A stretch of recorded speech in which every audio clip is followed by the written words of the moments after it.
In the early hours of March 28, 1982, Argentine warships slipped their moorings at Puerto Belgrano and turned south.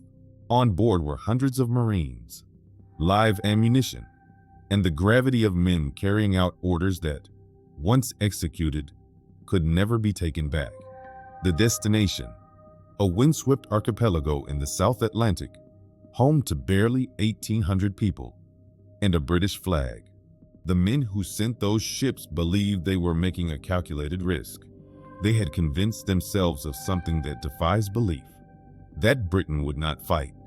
For over a century, Argentina had claimed sovereignty over the Islas Malvinas. Britain had administered them since 1833.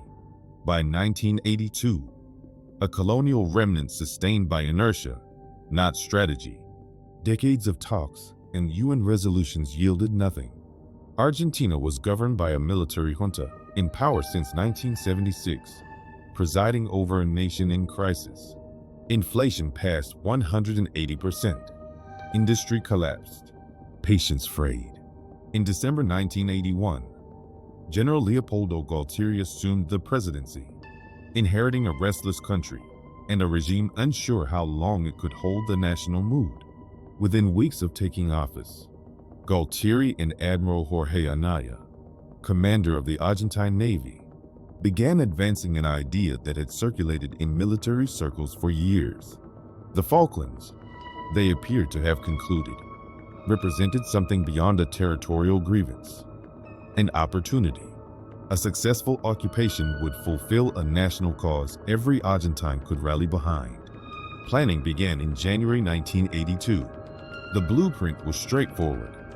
A swift, surprise landing to overwhelm the tiny garrison of fewer than 70 Royal Marines defending Port Stanley. The planners understood the tactical requirements perfectly.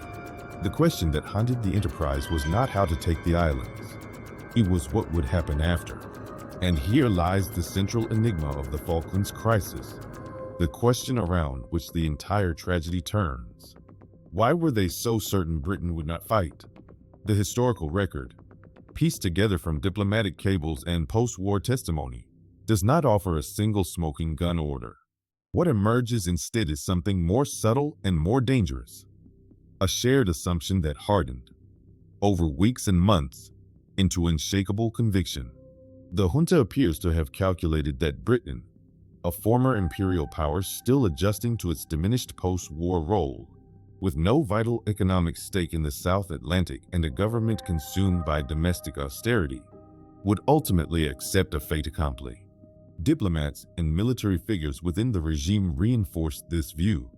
According to American diplomatic records, Argentina's own foreign minister assured the military leadership that he knew the British, and he could guarantee they would not go to war over a scattering of remote islands. The assumption was not treated as a hypothesis to be tested. It was treated as settled fact. By late March 1982, the machinery of invasion had left the realm of contingency and become physical reality. On March 26th, Argentine frigates set sail.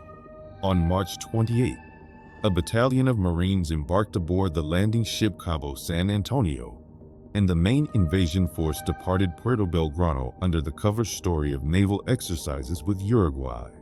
By March 29th, the fleet was roughly 900 miles north of the Falklands, and the operation had acquired a momentum no political hesitation could reverse. This is the moment that matters. Not a single dramatic meeting, not one signed order. It is the point at which the decision stopped being abstract and became irrevocable.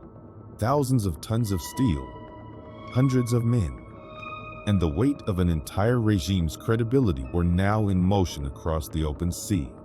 There was no phone call that could stop them.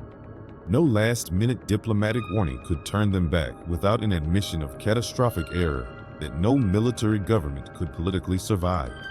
On April 2, 1982, Argentine forces landed on the Falkland Islands and raised their flag over Port Stanley. The occupation had succeeded. Now they would discover what they had actually set in motion. The British response was not the one the junta had imagined. Within 3 days, Margaret Thatcher announced a naval task force, Over 100 ships assembled and dispatched 8,000 miles across the Atlantic. The assumption that Britain would not fight collapsed within 72 hours of the invasion.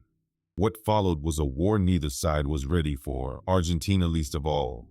General Mario Menendez, sent to govern the islands, was told his mission was integration, not defense. When told he would now have to fight a British counter-invasion, his response captured the depth of the miscalculation. "What are you talking about?" 74 days later, Argentine forces surrendered. 649 Argentines were dead, over 300 lost in one moment. The sinking of the General Belgrano. 255 British lives were also lost. The regime that launched the invasion did not survive the defeat. Galtieri resigned within days of the surrender.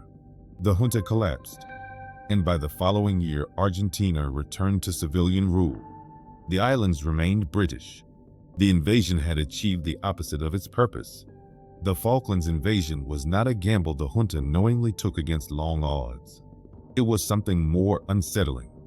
A decision made by people who had stopped distinguishing between what they hoped would happen and what the evidence actually warranted. They were not reckless gamblers betting everything on a desperate throw. They were confident men who had confused their assumptions with reality. And by the time the difference became clear, the ships were already at sea. The most dangerous decisions in history are rarely made in ignorance. They are made in certainty, the kind of certainty that no longer bothers to ask the one question that might save everything. What if we are wrong? If you want to explore more stories of pivotal decisions and their unintended consequences, subscribe and turn on notifications. We will see you in the next one.